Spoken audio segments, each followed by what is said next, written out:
Hey, Mr. Whitmer here from Mr. Whitmer's History. Welcome to Unit 11, the final unit of American History 2. We go the Cold War and beyond, from 1945 to present day. Here we go. Are you ready for this American ride, this journey through the 20th century? Because it's going to go fast. It's going to go furious. Are you ready? Here we go.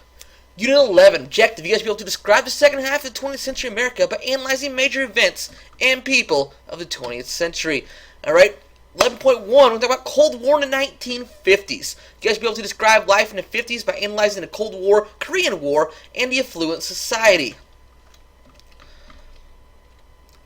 Alright, so, as we talked about a little bit last time in World War II unit, we're going to join the League of Nations. Not League of Nations, keep getting mixed up. The United Nations, the predecessor to the League of Nations. We're doing the United Nations. Okay, it's created in April 1945. Okay, it's basically an international organization to keep peace in the world. And the United States is going to join us because we figure in order to have peace in the world, the United States needs to be involved. Okay, it's required of us to be there to keep world peace because as of now, after World War II, we are the leading power in the world. And if we're not in it, what good is it? So in order for the UN to be successful, we need to be involved, and we are going to be involved. Alright, here it comes to the Cold War. From 1945 to 1991, we go through this thing called the Cold War. Not actual battle fighting, but it's serious called cold because there was no battle or fighting. It was about spying, espionage, nuclear war, nuclear threat of nuclear war. You know, that's what the Cold War is all about. The space race, technology, communism versus capitalism. The Cold War. Right, the U.S. and Soviet Union, okay, so we're both going to emerge as the leading superpower. Alright, Soviet Union's trying to get up. We're up there now. So it's us and the Soviet Union. That's the only two people left that are really dominating the world. Okay, after World War II. So the United States versus Soviet Union is going to have this Cold War. Alright, Cold War. Now, the Cold War, because it breaks down between communism versus capitalism.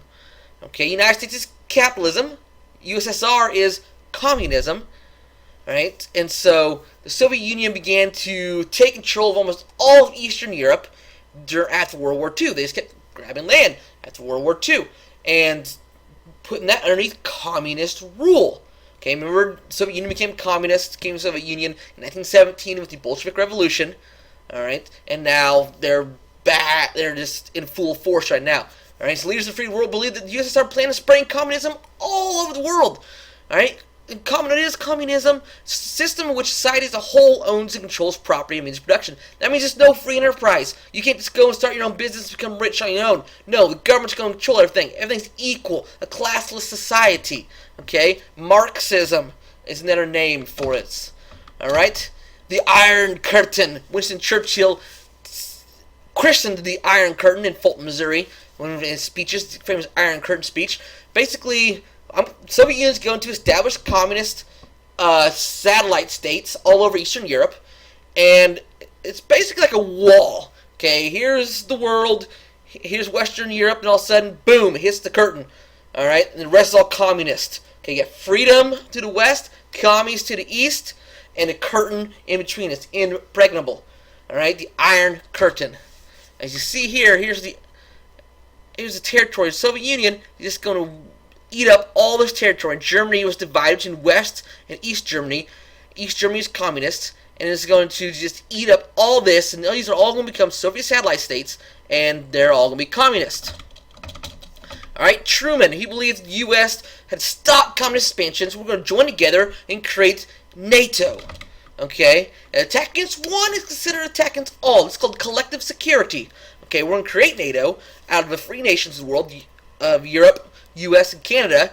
This is a military strategy to help stop communism. Alright, and to counter that, the Soviet Union is going to create the Warsaw Pact with their allies. And so it's going to be NATO versus Warsaw Pact. Attack against one is attack against all. Collective security is what this is all about. Alright, so the U.S. was the only atomic nation until September 1949 when the Soviet Union exploded its first atomic bomb. And here we go. the nuclear war, threat of nuclear war is now upon us. All right, and times are going to change because we will see later on we come to the brink of nuclear war with the Soviet Union. All right, and so just imagine the Soviet Union, the red as a dialect coming, communism, let's exterminate. Capitalism must exterminate capitalism. And so the little red dialect's going along, but we must contain the red. We must stop capitalism, take care of the dialect. Alright, and so our policy, Truman's policy, is containment. So imagine, if you will, communism as a jar of ketchup. Okay, ketchup's red, and we want to screw the lid on the bottle of ketchup so no ketchup will ever leak out. Okay, we're going to contain the ketchup in the bottle. Okay, and so we're containing the red. Contain the red. Contain the red. Don't forget that.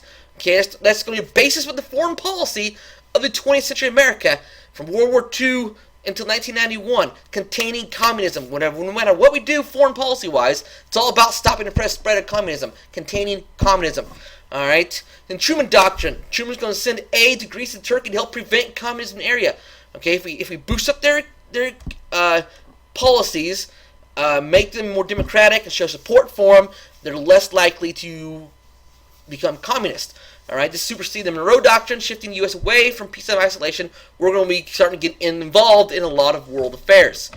All right, next at the Marshall Plan, we can't have Western Europe fall into communist hands, so we're going to prop up them by sending economic aid to Western Europe. This is called the Marshall Plan. Economic aid to Western Europe. All right, we're going to have money, supplies, machinery. All right, we want to end hunger, poverty, and desperation and chaos that's ravaging Europe after World War II. The Marshall Plan is going to economically help rebuild Western Europe. All right, Berlin. What's going on in Berlin? Well, the Soviets are going to block off Berlin. All right, remember they got there first, so we kind of let them, and so they're going to block off Berlin, not allow anybody in there. And so for 10 months, we have to send cargo planes that carry food, medicine, clothing, raw materials, and coal to Berlin and drop them off, airlift this stuff into Berlin to, keep Berlin Berlin, and so people won't starve and people won't die. All right, because what they're doing in Berlin is not good. All right, they've cut off all traffic and won't let any free nation into Berlin, and so we have to have the Berlin airlift to help protect Berlin and the people of Berlin. All right, remember Berlin was divided. All right, Germany was divided. You got East Germany, communist, and you got West Germany between France, Great Britain, and the United States are all going to have portions of West Germany. Okay, we're going to divide up Berlin as well, but we're going to divide up Germany after World War II, and that's what it looks like. East and West Germany. So Truman won the election of 1948 by defeating Thomas Dewey. The papers in Chicago said, "Dewey defeats Truman." And it's a big headline printed out before the election results are over, and election results come in.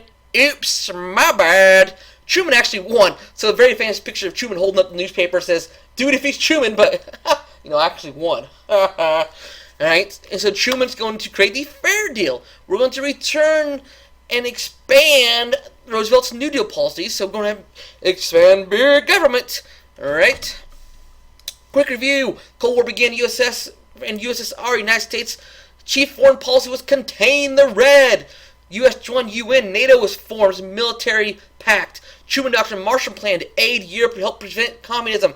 And Berlin airlift send supplies to Berlin.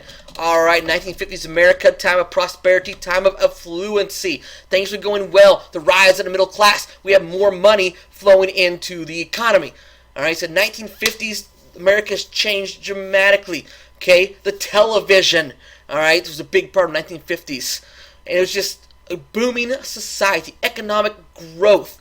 Okay, it's called the affluent society. Alright, and consumer credit card spending.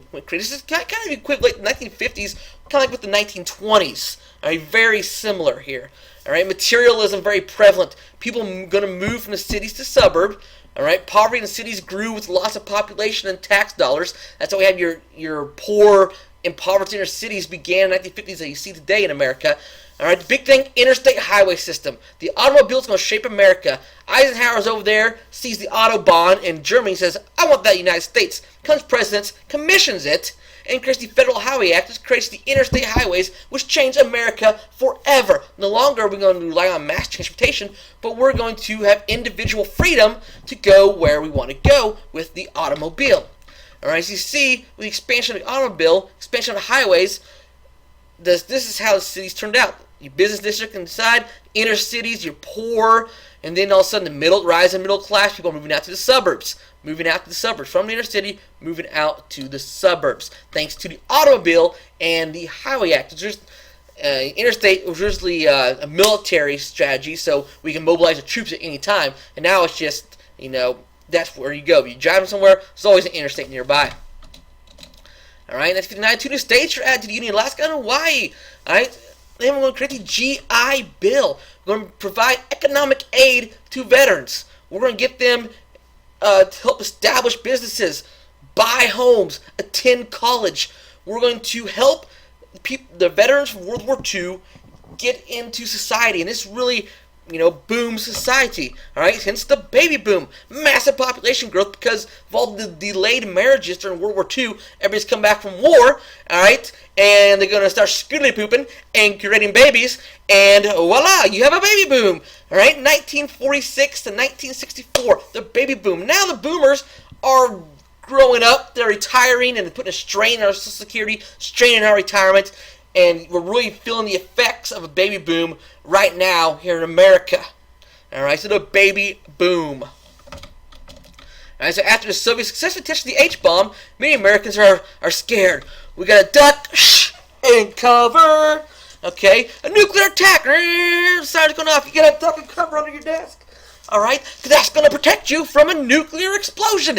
Yeah, right. But that's what the civil service wanted you to think. And that's what they said. The great duck and cover, Burt Turtle. You gotta watch that.